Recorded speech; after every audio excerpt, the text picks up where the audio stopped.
ফজরের 2 রাকাত সুন্নতের পরে 100 বার দোয়াটি পড়ুন, দুনিয়া আপনার কাছে নত হবে, আপনি ধনী হয়ে যাবেন ইনশাআল্লাহ। নবীজি সাল্লাল্লাহু আলাইহি সাল্লাম সেই সাহাবীকে বললেন, তুমি কি ফেরেশতাদের দোয়া ও আল্লাহ তাআলার সৃষ্টিজীবের সকল সৃষ্টিজীবের তাসবিহ তুমি পড়ো না? তখন নবীজি সাল্লাল্লাহু আলাইহি সাল্লাম এই দোয়াটা সেই সাহাবীকে শিক্ষা দিলেন। এই সাহাবী সেখান থেকে চলে গেলেন। চলে যাওয়ার পরে কিছুদিন তিনি আসলেন। আসার পরে বললেন, ইয়া রাসূলুল্লাহ, ইয়া হাবিবাল্লাহ, আপনি আমাকে যে দোয়াটা শিক্ষা দিয়েছিলেন এই দোয়াটার আমল আমি করেছি।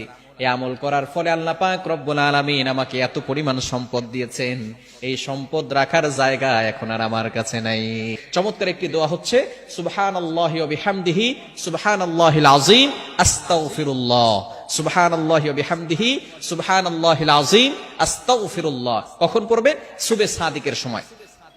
এই সময়টা হচ্ছে 2 রাকাত নামাজ, অর্থাৎ ফজরের 4 রাকাত নামাজ, 2 রাকাত সুন্নত, 2 রাকাত ফরজ।